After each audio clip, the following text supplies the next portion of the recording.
play and call it work. Good morning, friends, and welcome to this week's Sit and Talk. I say good morning because this is released in the morning, and it's currently the morning for me right now. In this episode, I will answer your questions that you left for me last week's video with Cullen and Josh. And, well, we got quite a bit of them, so we're going to try and get through as many of them as we can. Ideally, all of them, and I'll try my best not to go off course and stick to the question. But I promise you now that is a lie, and that will happen at some point. Now, next week, we're going to do Matthew. Matthew will be doing the Sit and Talk. So if you have any questions that you've been wanting to ask him pertaining to Age of Sigmar, 40K, whatever, he's willing to answer anything, really. Leave a comment down below, and he will try and answer that to, well, the best of his knowledge. And typically, we only answer the questions off of miniwargaming.com. So if you're watching this on YouTube and you want to leave a question for Matthew, go to miniwargaming.com and leave the comment under this video there instead. But there's a chance you might get to the YouTube ones as well. So, I mean, no promises there. I know I try and get to the YouTube ones if I can, but sometimes the amount of questions on the website are enough to last the entire segment. So I guess, sit back, relax, and enjoy me rambling. And, hopefully having a good weekend so far. And hopefully it continues to be good, or if it's bad, maybe it becomes good. In the end, I want good things for everyone. Or I guess for those who deserve it. Anyways, the first question here is by Nagram29. Since it's been revealed that the random turn mechanic will be staying for Age of Sigmar 3.0, what kind of changes would you like to see in the game to make it more enjoyable? Well. I actually don't mind the double turn mechanic. Okay, I get into this discussion a lot. The double turn mechanic isn't bad for Age of Sigmar. It's fine. But the problem is, I find for it to be fine, and in this regard, it is all fine, that certain armies in the game have to build and play in a specific way to play with and around the double turn to their advantage and not be messed up by it too badly against certain matchups. And that then limits said armies and what they can actually build and their flexibility. And that hurts a casual game, I think, in my opinion. Now, that's just whatever. It's anecdotal, and it's just take it with a grain of salt. But it's hard to just kind of play for, I don't want to use the word fun, but just goof around, right? And just play something that's weird. But if you're going to go into the game with that kind of mindset anyways, you should be okay with it going kind of poorly if a double turn does come up. I mean, you can just nix the double turn in those regards. I'm trying to think of a good example in the armies I play. Like, maybe you want to play, like, the new Soulblight Gravelords, and you want to just do all zombies with, like, a necromancer. That isn't, like, a bad, like, whatever. Maybe that's, like, it's not too bad. Like, maybe you want to do, like, I don't know, it's hard to say because, like, they're bad and they're probably going to lose anyways, even if you go one-on-one, like, the proper turn order.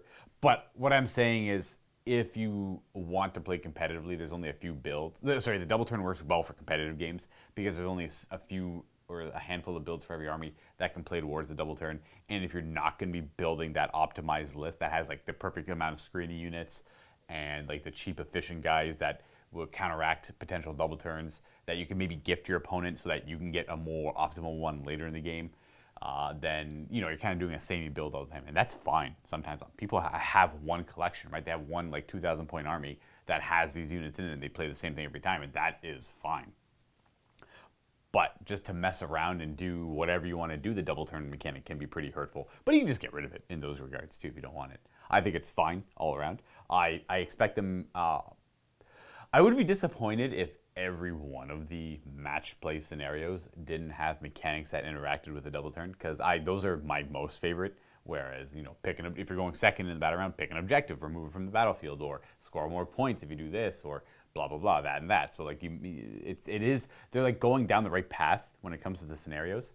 I mean, the endless spells were a nice attempt at it, but just the way the endless spells worked in general were off-putting until they came up with later ones, and then they kind of shied away from the endless spells working with the double turn mechanic.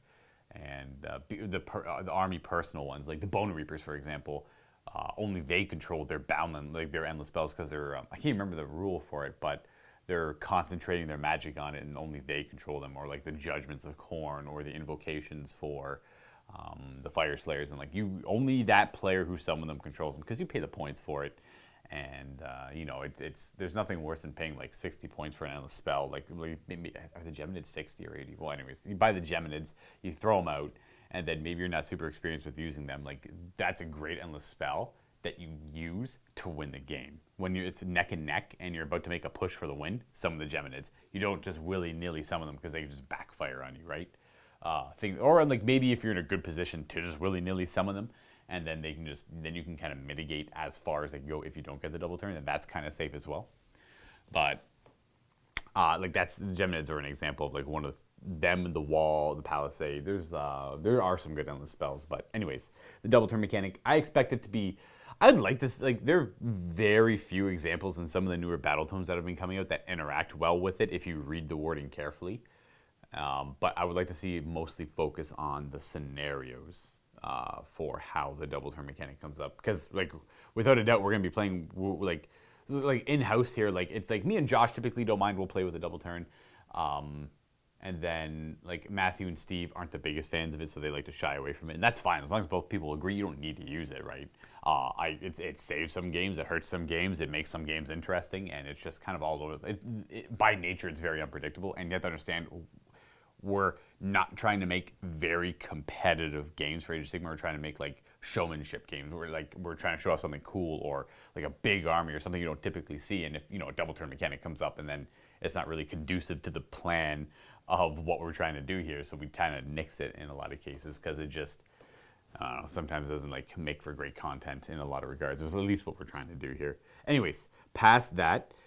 We have another question here by Wolfart999. Hi, Luka. 4 quick questions for you since you have been playing the new Gravelords. The first one, is the Crimson Court worth it? Oh, man, the Crimson Court. Why am I not remembering what this is? Let me go get the book. Okay, I thought you were talking about the battalion. I didn't realize it was the Underworlds team for, the Vampiric Underworlds team, the Crimson Court, which is like Prince Duval and the 3 models that go along with him.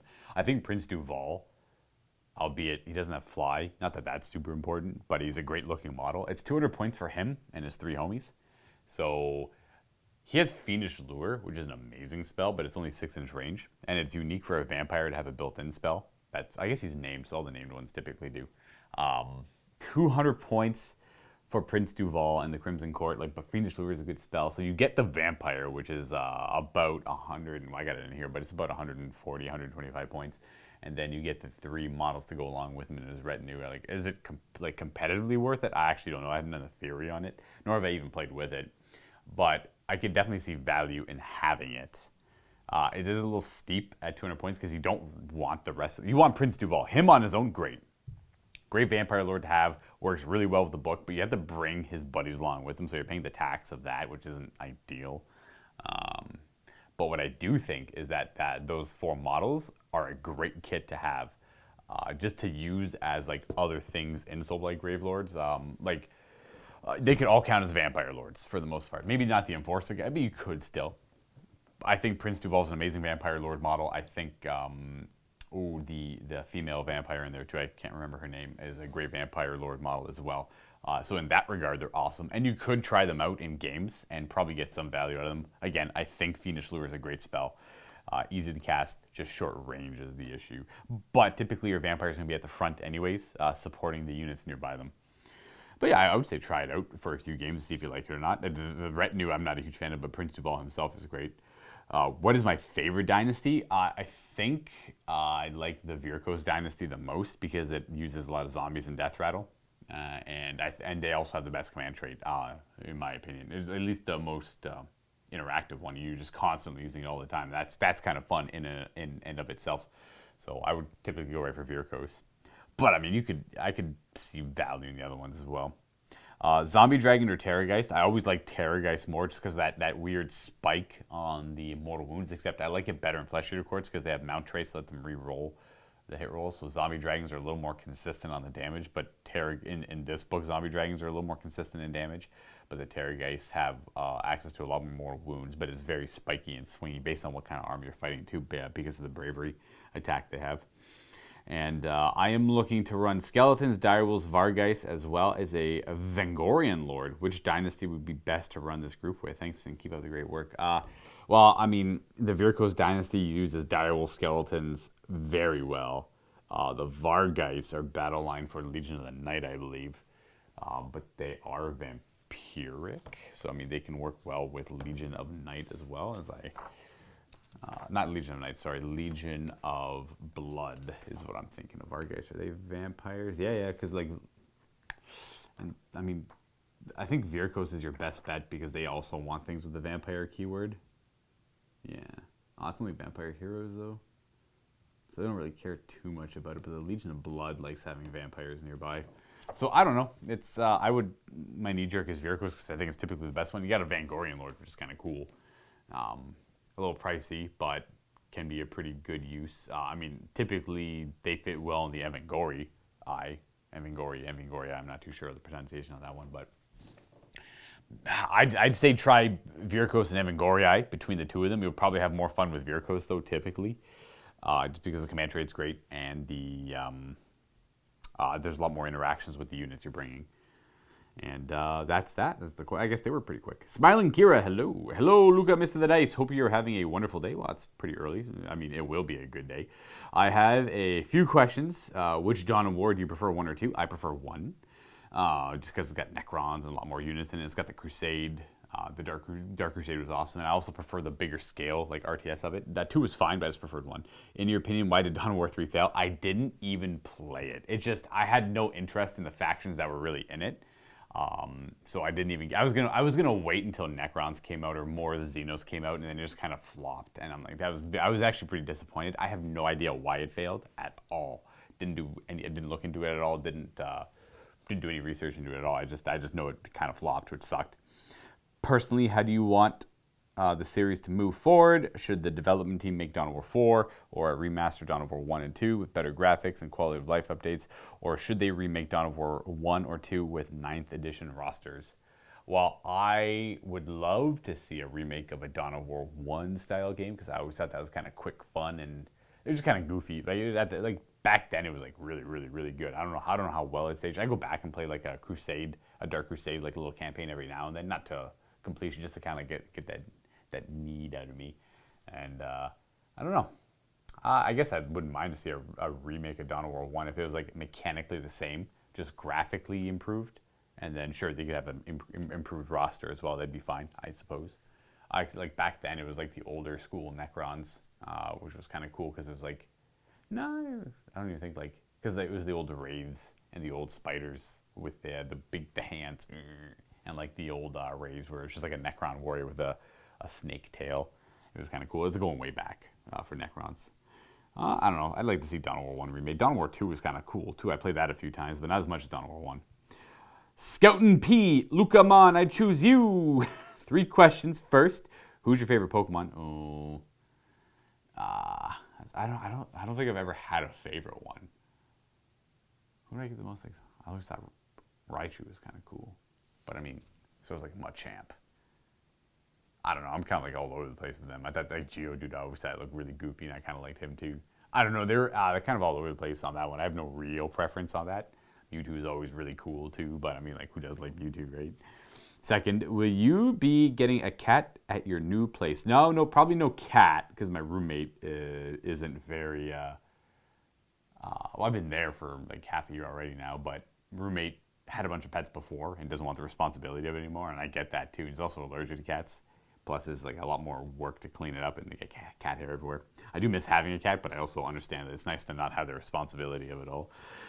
Third, did you hear about the letter I sent to Josh 2 weeks ago that mentioned you and the other? No, I did not hear about this. We might not have gotten it yet, or Josh just didn't want to tell me, so I apologize. I am not familiar with this letter.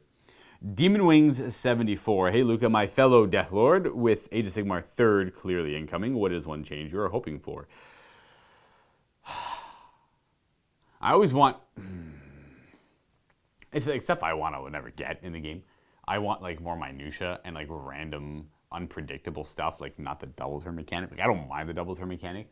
It's just the game is the game can be pretty predictable, and that's fine. That's like the design philosophy of Age of Sigmar in 40k, except Age of Sigmar is a little more a left field because of the double turn. But like a very experienced player will, it's even like a very experienced player with it, it's predictable. You get yourself in a position where the double turn doesn't actually matter at all, doesn't impact the game whatsoever.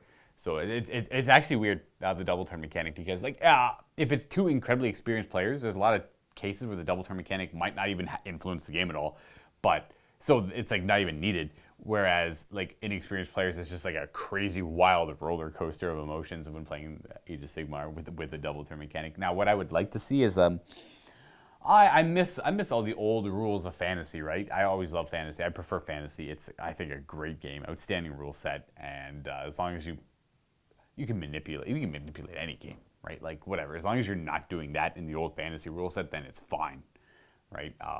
You know, in fantasy, you used to have like guys on monsters riding around the battlefield, flying around the battlefield, breathing fire on things, and you could shoot artillery at them or shoot magic at them, and you might randomly hit the rider or the monster. And I always thought it was really cool if you can kill the rider, then you still get to play with the monster itself, but it has to roll on a monster reaction table, and it'll do a random thing based on whatever you roll. So it'll either guard the body of its rider, or it'll go on a frenzied rampage and anger and kill everything around it, maybe including your own stuff, or it will like just sit there and like breathe fire on things nearby. It was kind of cool. Or you can kill the monster and the rider just falls off, and the rider just runs around on foot now, because you'd always want a model to represent the guy on foot, because then he's now free to just go carve up the battlefield or do cool hero stuff on the battlefield.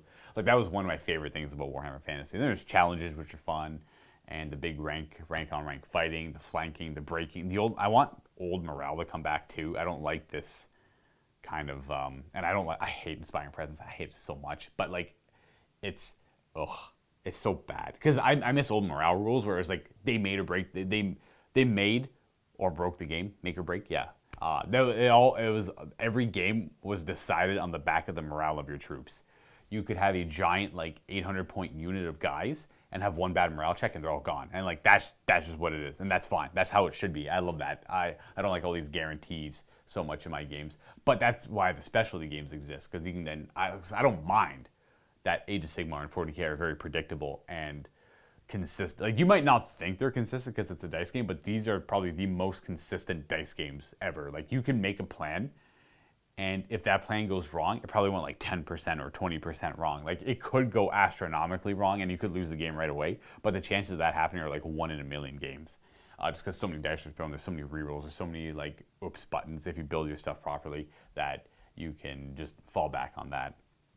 Whereas with like the old, like you can play Warhammer, you can spend 2 hours. Not that this is a good thing, but I like to use it as a funny example. But I remember watching a couple of guys play a game of fantasy where Buddy set up his army of goblins against, it might have been Dwarves or Empire. It didn't really matter, but actually it might have been Dwarves because I think it was a grudge thrower that did it. But shot a grudge thrower at a unit of goblins, and it, like, you know, a direct hit killed about enough of them to force a panic. They panicked, ran through a few other units of goblins. Those goblins panicked. He was playing all goblins, so like they got bad leadership anyway. So this was like bound to happen. But then they all panicked, and this big brick of night goblins ran off the table, even though they had a reroll, and he lost like 800 points right away. And he's like, well, I guess I just lost the game. Didn't even get to. They literally spent the entire time setting everything up, and then lost right away on one shot, and that was it. And like sometimes that happens. That's the beauty of those kind of games, right? Like I miss that kind of stuff so much. But it's not at a tournament, whatever, because it's important because it's not at a tournament, so it doesn't really matter. Not that you bring an all goblin army to a tournament anyways. But you get what I'm trying to get at here. It's just I want old morale back. I want like the little minutia things, like weird miscast table. Like, there's not even miscasting in Age of Sigmar. I know what I would like to see miscasting in Age of Sigmar. That is something reasonable that they could give me, I think. Anyways, I went off on a ramble there. For me, I would hope they create a target priority rule similar to 4th edition. Ooh, 4th edition 40k. Yeah. That's to shoot at something other than the closest unit, possibly adding a negative modifier based on the distance.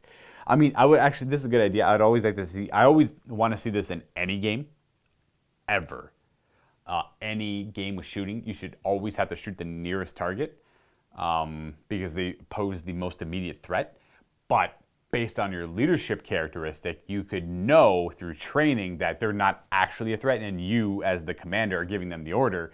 No, ignore them. Something else will pin them down. Shoot past them. That's the actual threat back there. But them, as a soldier, right there, sees the immediate threat coming towards them. They want to deal with that, so they are obligated to fire at that because of their like their instinctive reaction, but like, you know, a good soldier, a veteran soldier, or a good commander will tell them no, shoot the thing back there, but you have to pass the leadership check. So if you have like a lot of spamming bad, cheap, inexperienced units with bad leadership, they kind of just freak out and shoot whatever's nearby them. Now, I mean, looking at like our armies in Age of Sigmar, there are typically a lot of veteran armies anyway, so like it probably wouldn't be that big of a deal because leadership or bravery is typically already pretty high. Not that bravery would represent this rule here, but I would love to see a rule like this. I always thought I was very disappointed when they got rid of these rules and more modern 40k and fantasy. But yeah, well, I guess like you can put the negative modifiers on it too. The further away it is, the harder it is to pass the leadership check to shoot at them. Now, I think that the idea is that the rule sets are supposed to be pretty clean and concise, and like adding things like that will like muddy it up. And I know a lot of people probably wouldn't like that. I personally would absolutely love that. I can't stand being a death player. I can't stand that you can just shoot my characters, and they're like one of the most important things in the army too. It's just so disheartening to want to play that. So I just like, yeah, like Karajan Overlords or Lumineth Realmlords or any other like Slanesh, because they have a lot of access to missile weapons now, make it very dangerous for death players to deal with them.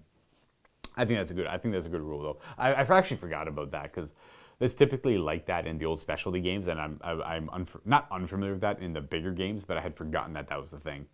Even though I recently played 2nd edition like 3 months ago. I love that rule so much, by the way. It's a great rule. It's a great way to fix a lot of the issues of shooting. If you want your game to be mostly about movement and positioning, and then bring it down to melee combat, or maybe good positioning and make it a shooting game, then that's pretty much all you need to include. Always have to shoot the nearest enemy unit, unless you pass the leadership check with some negative modifiers, perhaps. Where was I? Okay, next question is by Red Terran 34. Is this? Nope. Hey Luka, I brought the same question to Steve, and I would love to hear your answer on this. If a magician showed up at the mini wargaming studio and magically created any 2,500 point nicely painted fantasy army of your choice, which faction would it be? For me, my choice. Oh, Chaos Dwarves or Beastmen, I think. Just because like we don't have those and they're kind of unique, we haven't gotten to see too much of them. I think, yeah, I definitely go with Chaos Dwarves or Beastmen. Because we used to, like, our old Warriors of Chaos army was very nice, but now it's converted for AOS, so we can't really use it too well in 40k. And every other army we pretty much have in one way, shape, or form through different content producers. Right? Because we got Wood Elves now.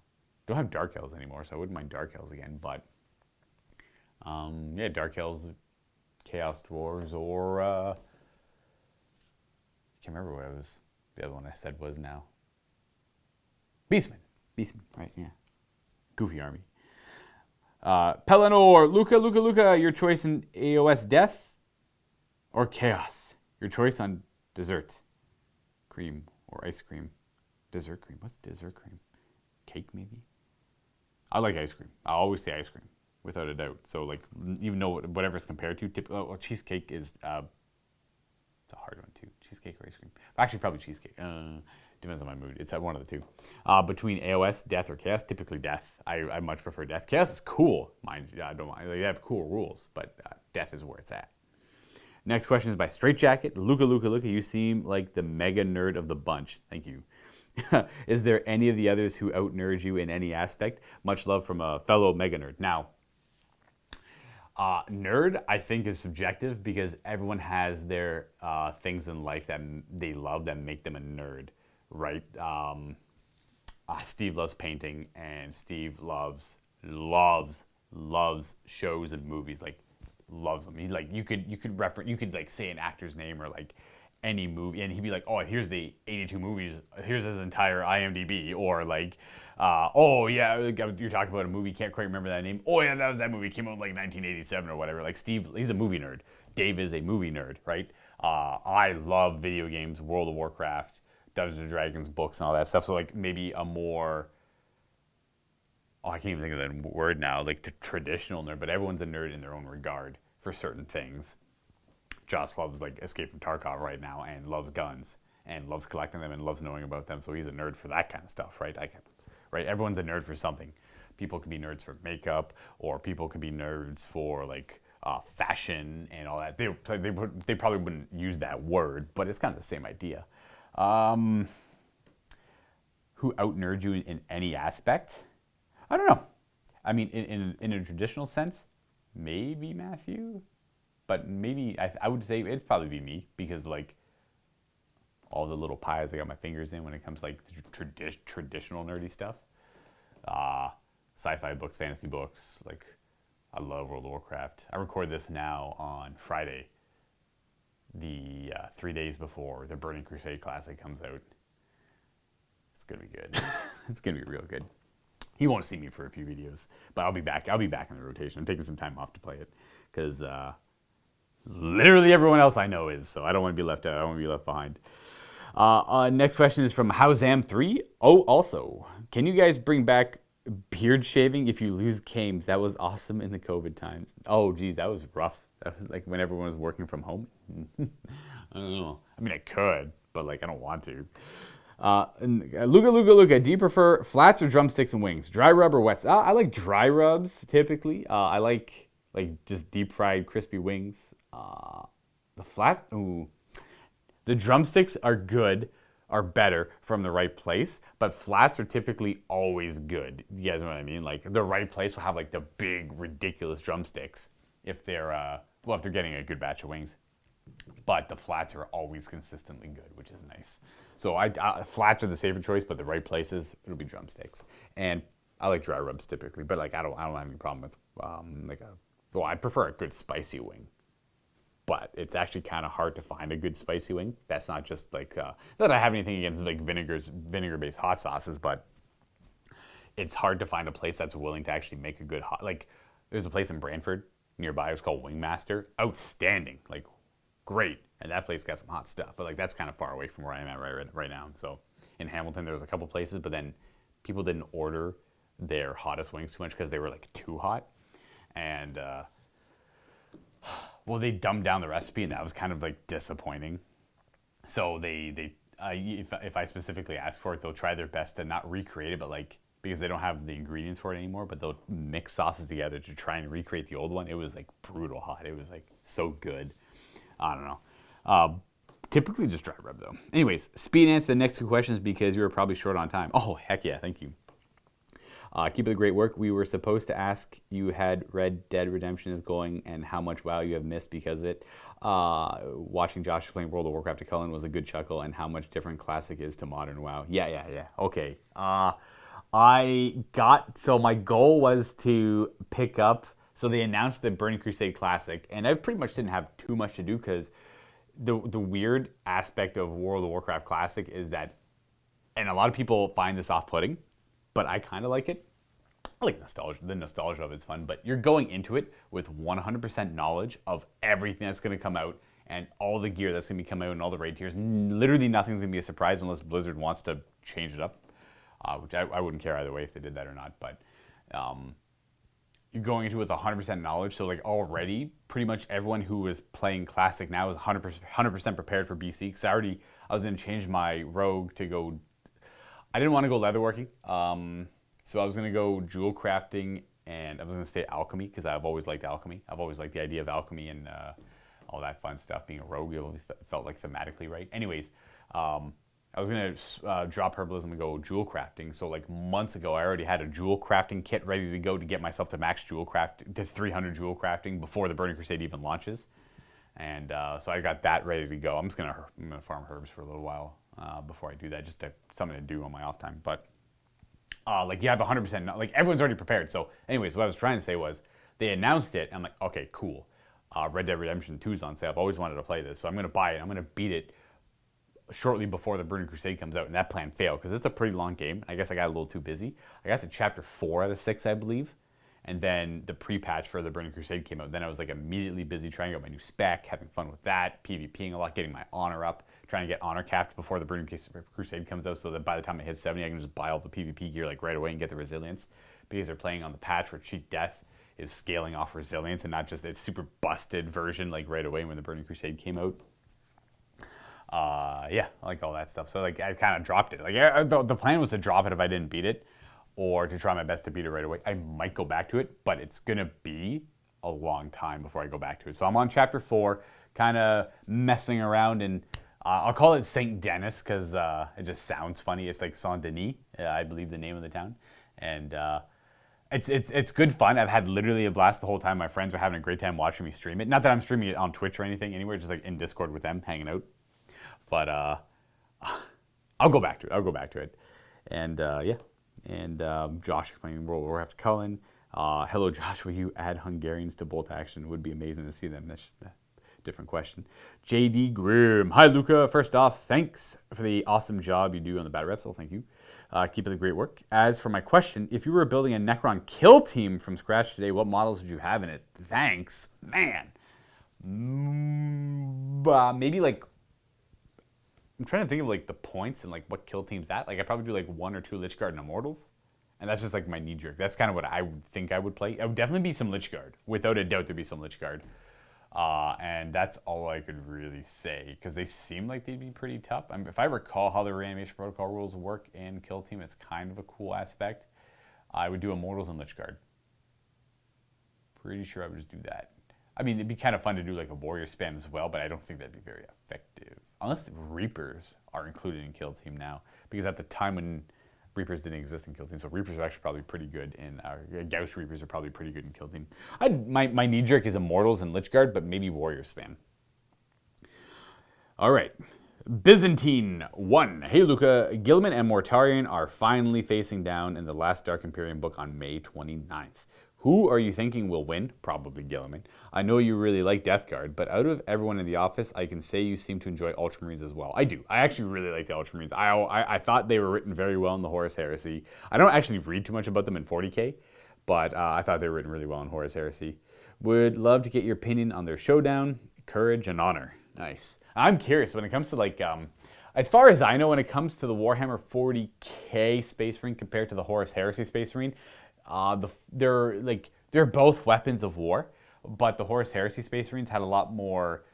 I don't want to use the word personality, but they weren't as.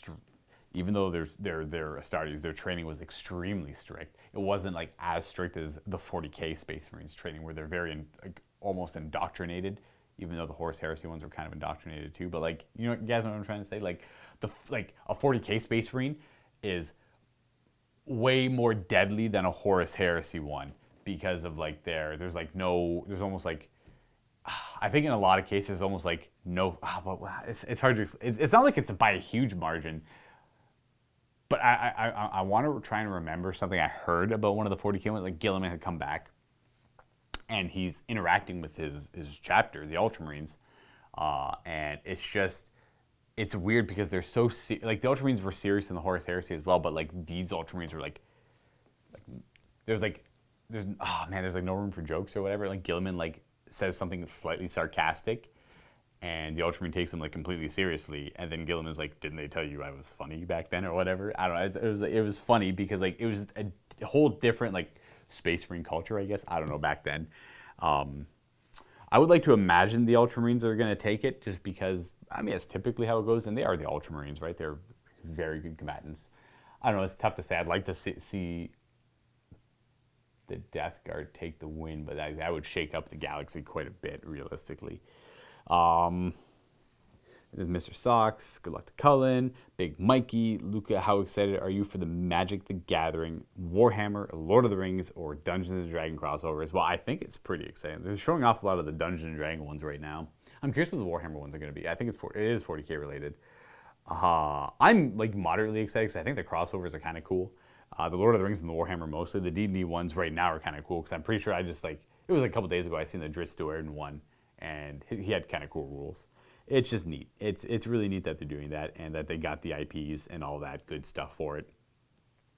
We got, that's just talking about focus, and then I got a couple of questions here. I was able to go through those rather quickly, and I'm making my way to YouTube now. Boop, boop, boop, boop, boop. Are these, question for Luka. Dear Mr. the Dice, this is from NL. Just those 2 letters. How do you feel about the new Soulblight book? Not in as how powerful or the likes, but does it allow you to build interesting and fun to play lists? Also, what is better in life? To see Matt and Steve driven before you in glorious victory, or lose with the Death Army, but with no opposing units left on the board? Well, okay. Well, what do I think about the? I think that the building of armies for Soulblight Gravelords is great, and I like the rules that all the units have. It just seems to be lacking in like modern ages. Like it's a great, like Blood Knights are great. They have a lot of hitting power, and the buffs you can apply to them throughout the game are great too. That kind of requires you to always bring the same kind of units. Whereas like the mortal wounds zombies can dish out, you can give them extra attacks too to make it a little bit deadlier, but you know, you just get hit, you just get looked at sideways by the wrong unit, and all those zombies are dead, and it's just very scary because there are some pretty heavy hitting units out there that can be pretty scary. I mean, the idea is you debuff them first and then send the zombies in, or the zombies are like they attack last safely while before anything else can even hit them back, and they can dish out a good amount of mortal wounds. But realistically, you look at the math on it, and it's just like, well, you got 20 zombies in there attacking. You're going to get like 3 or 4 mortal wounds.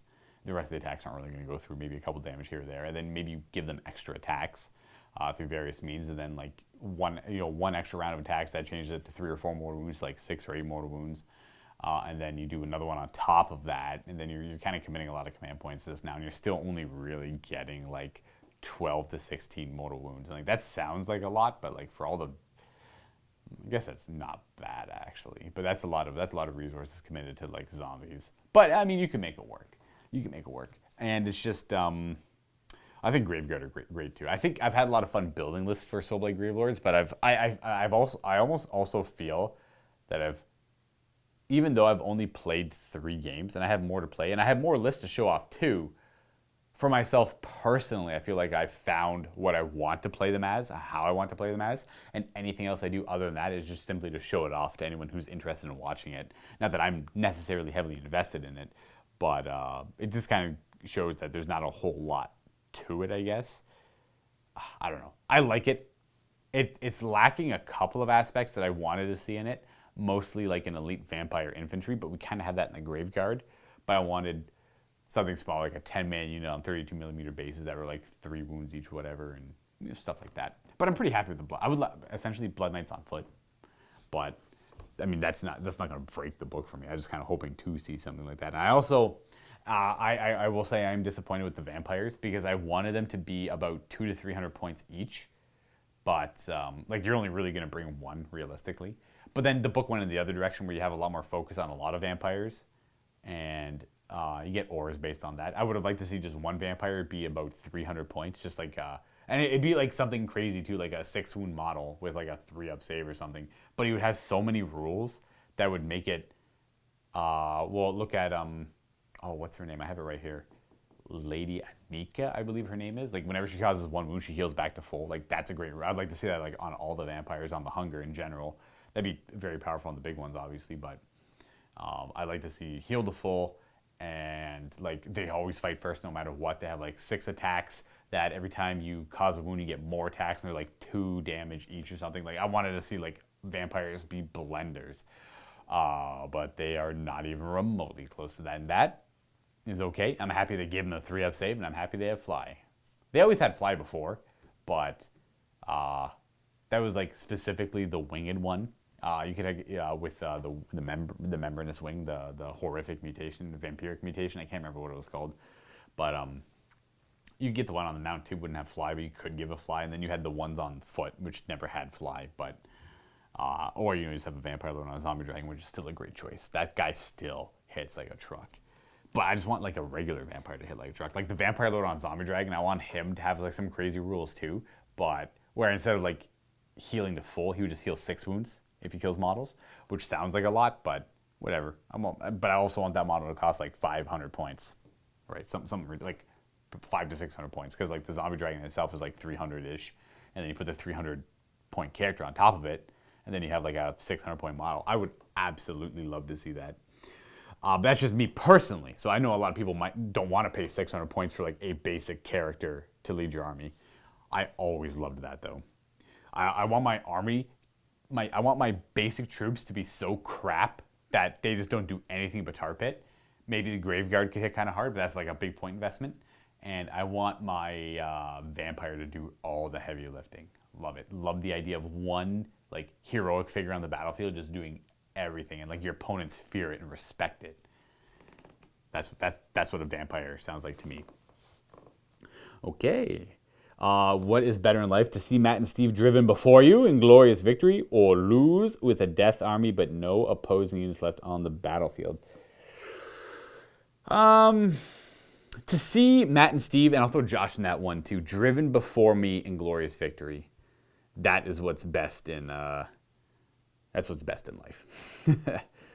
Hey, Mr. Luka by Riley Davis, Lord of Death in all of its shapes. I have been watching mini wargaming for a few years now, and I was very surprised to realize that while you are the resident death player of the crew in Age of Sigmar, I have never seen you field Death's most centerpiece unit, the god of death himself in Nagash. Why is that? He is super cool, super thematic model that I would have thought you include in many lists. Now there is a reply here.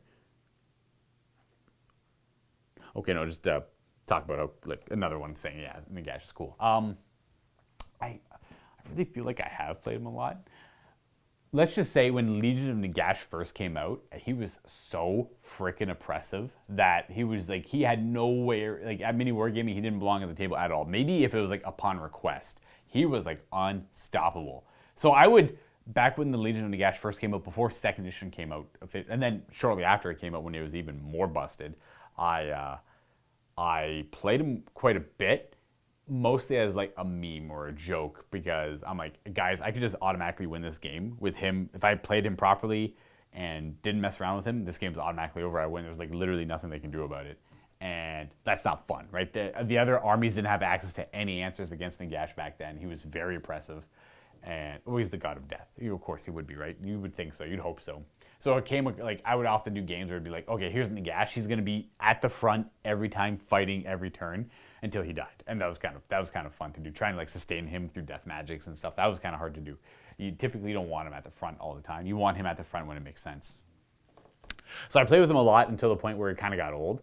And then Bone Reapers came out, and I played with him a couple times in Bone Reapers, but then at that point, he had lost a lot of influence on the battlefield. There was like, you were better off bringing more Mortek Guard or Catacross or Archon the Black instead. And then after that, he fell out of even more favor, because then all of a sudden, you could look at him sideways with like a guy with a gun, and then he would die. And he just doesn't really fit on the table too much right now.